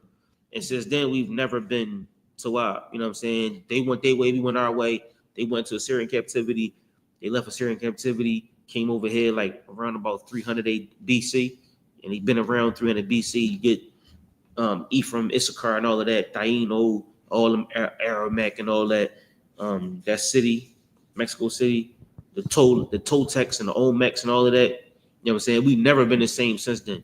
You don't really hear Northern Kingdom mentioned in the New Testament. You know what I'm saying? So yeah, that was a pretty bad situation. But Ahab was probably worse than that, bro. Because his girl hated the truth. That's a conversation for another time. That's after class. That's when we, you know what I'm saying? We having our conversations. But that's a real good question. You know what I mean? What we call? Khan. You should call for Jeremiah, sir. No. 22. We done Jeremiah. Genesis 38:18. Oh, sorry. Yeah, it was Genesis 38 and 18. This is the book of Genesis, chapter 38 and verse 18. Hold on. It's a good story. It's a real good story. What time is it? 8:41. Oh, hold on. Give me a second. Okay, so this is about Tamar and Judah, right? Tamar was the wife of Judah's sons, right? So his sons was just dying, right? So Tamar waited for the youngest son to get older. The youngest son got old, and Tamar saw Judah and the youngest son walking through the city. She like, this nigga old, and he ain't even tell me, right? So now Tamar being righteous, doing what she's supposed to do, because she's supposed to be with the youngest son. So she did something, right? You want to read about it? I want to read this whole story, but start at 11. I'm gonna read through it real quick. Start at 11. Kawakah. This is the book of Genesis, chapter 38 and verse 11. Then said Judah to Tamar, Mm-hmm. his daughter-in-law, His daughter-in-law, but remain a widow at thy father's house till Shelah, Shelah, my son be grown. So he said, all right, wait till my son grows up, because this is the last son. Wait till he grow up, because all his sons died in front of Tamar. Go ahead.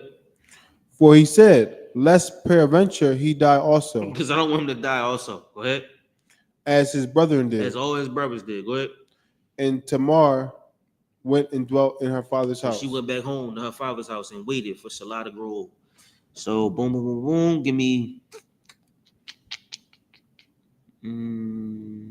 Give me verse 14. Verse 14.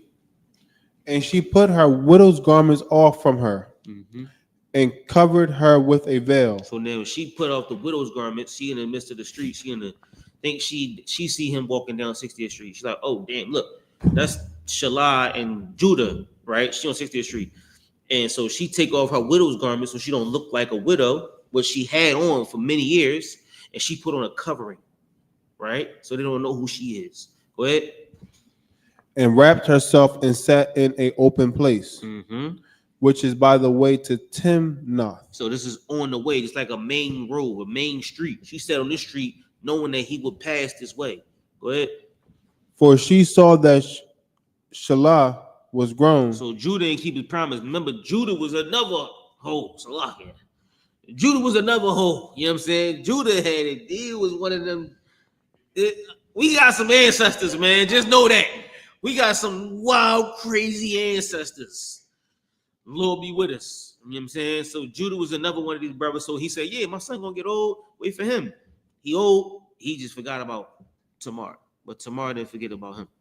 Because she was righteous, more righteous than he was. We're gonna see that. Go ahead. And she was not given unto him to wife. So she like, damn, he old and that's not my husband yet. What's going on?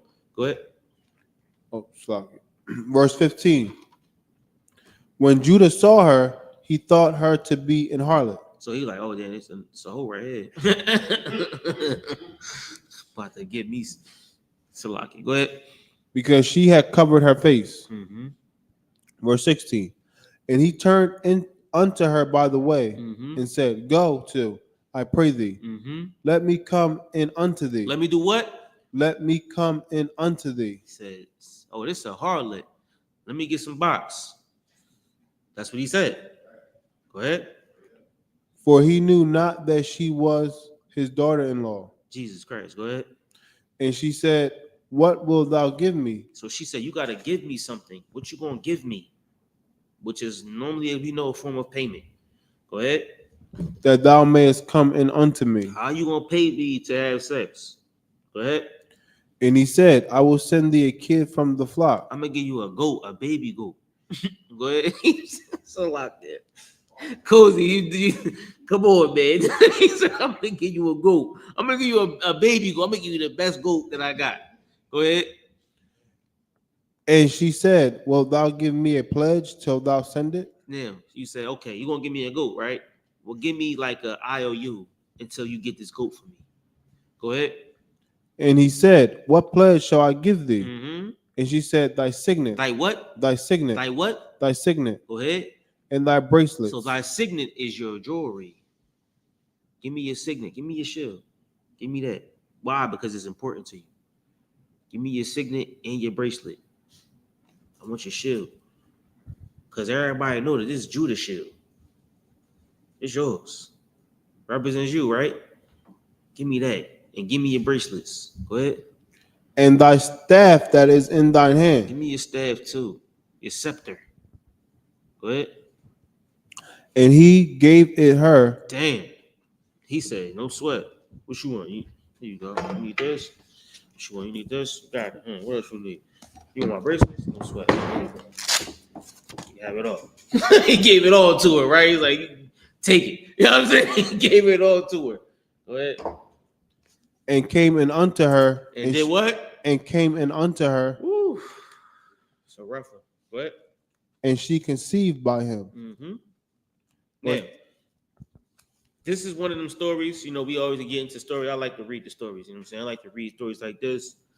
This is one of the stories I got called Soul Sisters, or one of the chapters we got called Soul Sisters, the harlot or the prostitute. You know what I'm saying? This is one of them. Psalms, Proverbs chapter 7 is another one, another heavy one about the prostitute.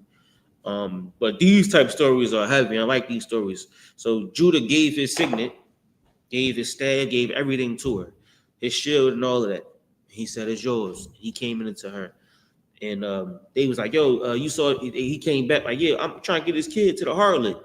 And he was like, "What harlot?" He was like, "The one that be right here." He was like, "I know who'll be over there." And he was like, "What you mean?" And he was like, he seen her. He's like, "Oh, you got pregnant by another nigga. I'm about to kill you.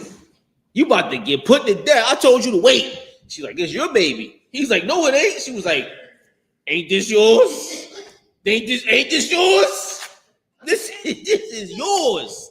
Remember, I told you to give it to me." Damn. And Judah was like, "Surely is she more righteous than me?" You know what I'm saying? So that was one of them heavy stories, man. That's a good one. Right. But we get the point like that the signet or the seal of Israel, you know what I'm saying, meant something to us. You know what I'm saying? It was something that we wear with honor. You know what I'm saying? Captain Akkad said it the best. He said, if he ain't got it on his arm or his chest, I forget how he said it. You know what I'm saying? But that's how we wear it. You know what I'm saying? We wear it on our arm and our chest. And we represent the nation of Israel. We represent the Most High Christ. Give me one more. Give me Luke 1:32. Okay.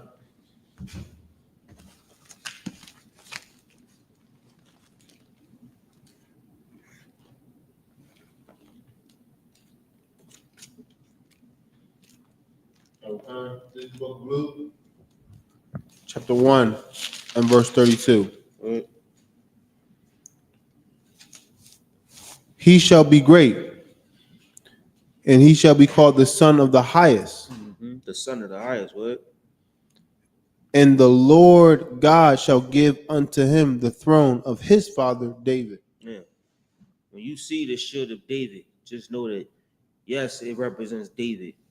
Yes, it represents the throne of David. But the throne of David was given unto Christ. He sits on that throne that brought Israel together. That's who we are representing. You know what I'm saying? That's our protection. Our protection is one day when this whole kingdom come back together under Christ. And when this kingdom come back under Christ, can you imagine a day when they don't got us at their disposal?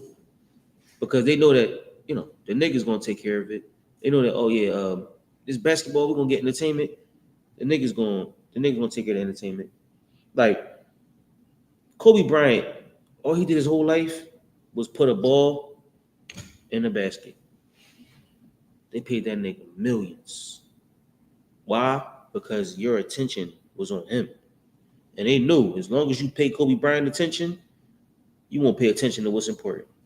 Today, they pay these influencers millions because they know as long as you pay attention to this phone, you won't pay attention to this Bible. You know what I'm saying? They steal your attention because the longer they have your attention, the less you have to be a working nigga. Give me the last. I want this one last scripture. It's in Apocrypha, Ezekiel. Oh man, give me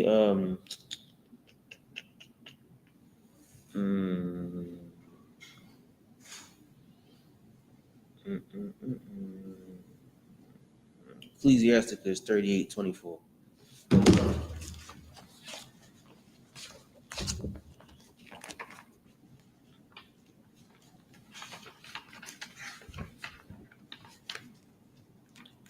This is the book of Ecclesiasticus, chapter 38 and verse 24. Mm-hmm. The wisdom of a learned man cometh by opportunity of leisure. The wisdom of a learned man cometh by what? Opportunity of leisure. Cozy. What's that? Young man cozy. What that mean? The wisdom of a learned man come by opportunity of leisure. Yes, time. The opportunity of leisure. So leisure means you are relaxed, but you have Right. And then you have time to dedicate to learn. So the wisdom of a learned man come by having the time to do this work. Keep going. And he that have little business He that have little business, he that is not swarmed by business. Go ahead. shall become wise. Why? Because you can divulge into this truth. If this is your business, if all day you on here talking about Instagram this, Facebook that, TikTok this, and Twitter that, and YouTube this, and whatever else that, if this is your business, you can never become wise because you're too busy working on something else. Go ahead. Verse 25. How can he get wisdom that holdeth the plow? How you can't get wisdom when you working so much. You holding the plow, you busy, just you all day. How you gonna get wisdom when you doing this all day? Keep going. And that glorieth in the gold. That glory in the gold. You like, damn, look at my work. Look at my work. Oh, look at how I put this together. You see this right here? Damn, look. Nigga, stop playing with me. Y'all see that? That's a perfect 92-degree angle. Go ahead. That driveth oxen and is occupied in their labors. All day you just driving oxen, driving buses, driving trucks. You occupied in your labors. This you working all day. Go ahead. And whose talk is of bullocks. Your talk is a bullocks. It's talk, right? Where we at? Verse 26. Your talk, right? Is 26. Oh, and 25. Sorry. Oh, his talk is a bullocks, right? So all day you talking about work. All day your talk is work, right? You don't know what's going on here. You talking about whatever y'all got going. You got work conversations. You talking with Tim and John and Joe and Jerome and I don't know, Cindy. You know what I'm saying? You talking to them all day. That's your talk. Go ahead. Verse 26. He giveth his mind to make pharaohs, Mm-hmm. and is diligent to give the kind fodder. He's diligent to what? Give the kind fodder. He make his work. He make his mind into pharaohs.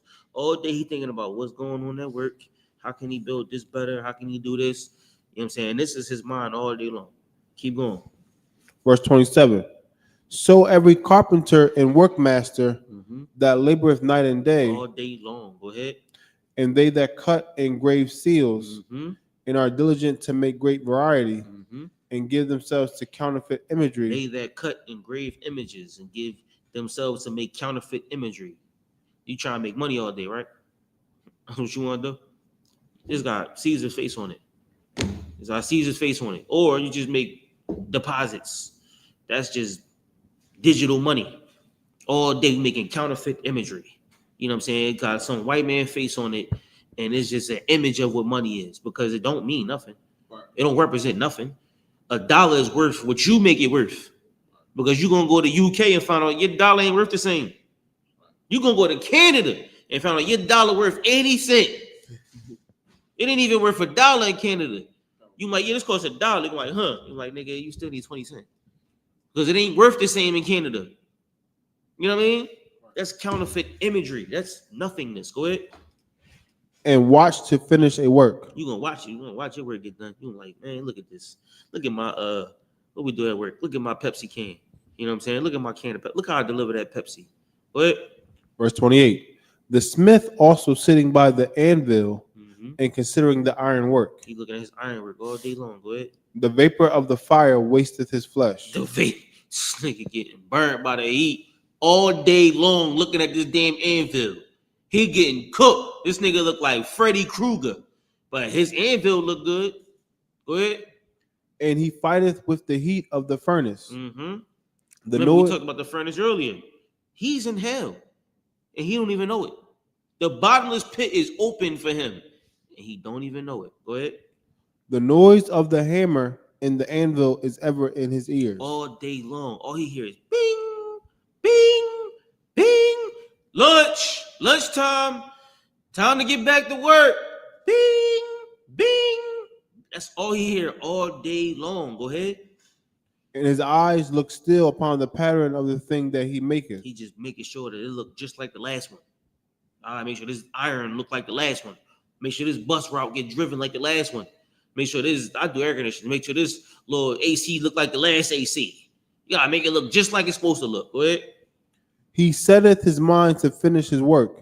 That's all he thinking about. Just finish my work. Go ahead. and watcheth to polish it perfectly. Listen, man, this junk gonna look good, man. Keep going. Verse 29. So doth the potter sitting at his work, Mm-hmm. and turning the wheel about with his feet, Mm-hmm. who is always carefully set at his work. Hey, my phone now. What time is it? About 8:57, sir. go ahead. And maketh Hey, all what? and maketh What all time is it? 8:57. Oh, snap. Go ahead. Come on, keep going. Go And finish. maketh all his work by number. Go ahead. Verse 30. He fashioneth the clay with his arm, Mm-hmm. and boweth down his strength before his feet. Go ahead. He applieth himself to lead it over, Mm-hmm. and he is diligent. He is diligent. Go ahead. And he is diligent to make clean the furnace. He gonna make that furnace clean. He gonna clean that furnace, make sure all the coal is out, make sure everything is out the furnace. He at work being a slave. He's at work making sure Esau know that he's good. He trying to get a raise. He trying to be at work, making sure he's the best nigga at work. Go ahead. Verse 31. All these trust to their hands, Mm-hmm. and everyone is wise in his work. Go ahead. He's wise in his work. He know what he's doing at that job. Go ahead. Verse 32. Without these cannot a city be inhabited. You can't have a city without niggas like this. A bunch of these type of niggas is us. You're gonna have the greatest city with 500,000 of these niggas. 100,000 of these niggas, you're gonna have an amazing city like Philadelphia. Everybody just wanna go to work. We're gonna get on the bus. You ever notice the exit on the interstate like a cattle chute? We all going to the same way. GPS sending the same way. That's what traffic is. Traffic is GPS sending you the same way. Everybody. Because they know all these niggas gotta go to work. They just pushing you down a cattle chute. Keep going. Without these cannot a city be inhabited, Mm-hmm. and they shall not dwell where they will, Go ahead. nor go up and down. We don't live and we don't do what we want to do. We don't do our nothing because we do what they tell us to do. Keep going. Verse 33. They shall not be sought for in public council. Them niggas ain't gonna be around when we at class, when we at camp. When we got our public council, them work niggas, they not around. Because all they think about is the anvil binging and is the furnace clean and is everything at work right. They're not gonna be around in public council. When we had council every week, every weekend, the first Saturday of every month, they not there. Why? They listening to anvils binging. They driving buses and running oxes. That's what they doing. That's why they're not gonna be at council for 3 years. Keep going. Nor sit high in the congregation. Go ahead. They shall not sit on the judge's seat. Now you know when you sit high in the congregation, the Lord gives you that position because you've been learned enough to have that position. The Lord ain't gonna give you the rank of anything if you're not supposed to be there. You know what I'm saying? The best trooper is the best general, what you said before. So the Lord ain't give the generals that position because if they just wanted to give it to them. They was perfect for the job. That's why they are who they are. You can't become anything until you're perfect for the job. So like you can't wear a size 3 until you can fit it. Niggas ain't gonna give you a size 3 until they know you fit it. You can't wear any rank until you fit it. That'd be a whole other class about rank in the Bible. Moses didn't give the rank unless he knew that the men were capable of doing it. You ain't gonna see those men sitting high in the congregation. You ain't gonna see those men doing any jobs responsible for anything because they don't qualify. Go ahead. Come. They shall not sit on the judge's seat, nor understand the sentence of judgment. They don't understand what this is about. Go ahead. They cannot declare justice and judgment. They don't understand that what justice or judgment is because they've never seen it done. So many time and time again, you know what I'm saying? We've seen things, we've understood things, and we've been part or witness to things, and we understand how this works because we know what's right and what's wrong. We read about Solomon and what he did. We saw General Muhammad and what he did. General YAHANNA, what he did. General Haas, General Katham, General Q, what they did. Captains. We saw it, so we know what judgment is. We know how to discern. Go ahead. And they shall not be found where parables are spoken. They ain't gonna be around when niggas talking about Salakia. They ain't gonna be around when niggas talking about portals in the Bible. Or when niggas talking about something amazing in the Bible. Like, what? When the parables are being broke down, the parables of the sower. They ain't gonna be around when niggas talking about all the parables that Christ broke down or something that, we talk about where you don't understand it. You don't understand it because the Lord ain't give you the eyes to see or the ears to hear. They're not around. Why? Because they working. Go ahead. Verse 34. But they will maintain the state of the They world. will maintain the state of the world. Just know UPS is hiring. And if you want to go work for the Esau, then go work for Esau. But we hiring too. This the army Right. of the Lord. If you want to be under the protection of the Most High, if you want to be in the army of the Most High, and when they see you walking through with that shield, they know who you represent. If you want to be in that army, then that's where the Lord called you to be. But otherwise, you can make sure the state of the world is good. You can make sure Philadelphia looks good. Houston, Texas, or whatever city you in, Memphis, whatever, you can make sure that city look good. You can make sure, I don't know, Tasty Cake or wherever you work for, make sure that company looks good. But me and my house, we gonna serve the Lord because we gonna make sure the Lord look good. I don't care about that work. They'll tell you at my job. This nigga do not care. I don't care. You know what I'm saying? Who kept calling me a lazy slave? You know what I'm saying? Like, I don't care. You know what I'm saying? But this work right here, this work matters. So this is what I care about. That job, I'll find another job. You know what I'm saying? A job is just a job. We're gonna be all right. You know what I'm saying? You do enough to make sure they pay you. You know what I'm saying? You do enough to be paid and make sure that they can give you the money, but we bring it here. You know what I mean? And we make sure that my brothers is taken care of. You ain't never gotta want for nothing. You know what I'm saying? Because the Lord gave you a brother. The Lord gave me a brother. And we ain't gonna never want for nothing because that's who we are. We one family. That's our protection. Keep going. And all their desire is in the work of their craft. Everything you work for is everything you wish is in the work of your craft. So like, don't be him. You know what I'm saying? Don't be worried about the seal of America so much that you just don't even see this seal sitting right behind us or right in front of us. You don't even see this nation being built. One day you're gonna see blacks and Hispanics come together like never before. And when that day comes, you're gonna see America fall because they don't got nobody to lock up. They don't got nobody to apprehend. They don't got nobody to pick on or oppress.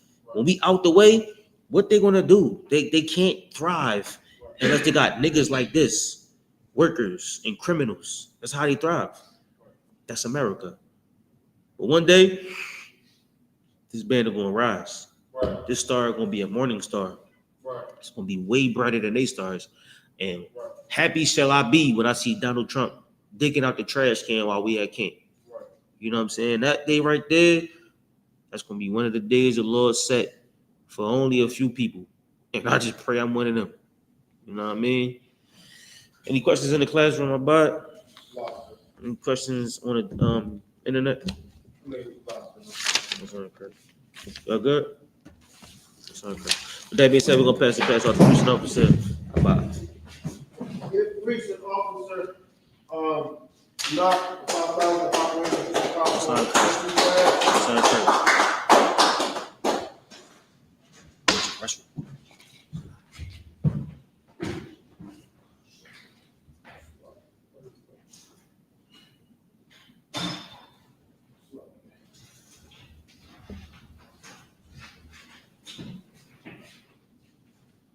I.S.U.P.K security announcements.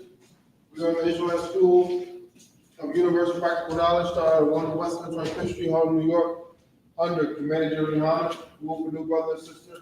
When a new brother or sister comes into the school, they are off limits for 6 months. They are to be saluted only. They are here to shed themselves to the world. They need transportation and teaching arrangement. After 6 months, if a brother or sister has issues with a particular person, he or she must get permission from the head to speak to a brother or sister.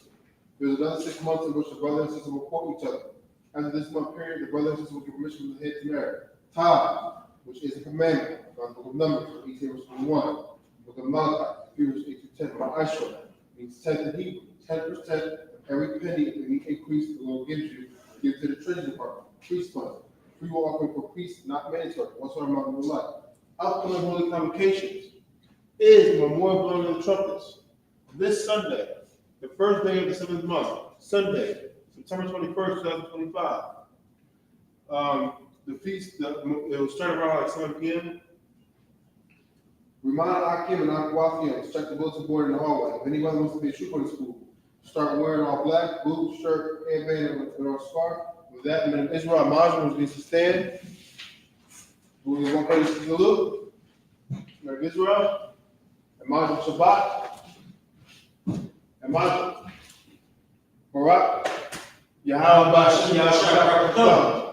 And the top, it says down, sorry, trinket sisters. This is the model, your bottom bottom, the head bottom come, your feet connected at 45 degree angle, your right hand cuts from your left, and we salute you to look back. Remember Israel, we give the sister one great salute. Remember Israel, Mom Shabbat, and Majid. Barak, Yahweh Shemar, Allah, by Shem Yahweh Shah. At the top, we say down, classic.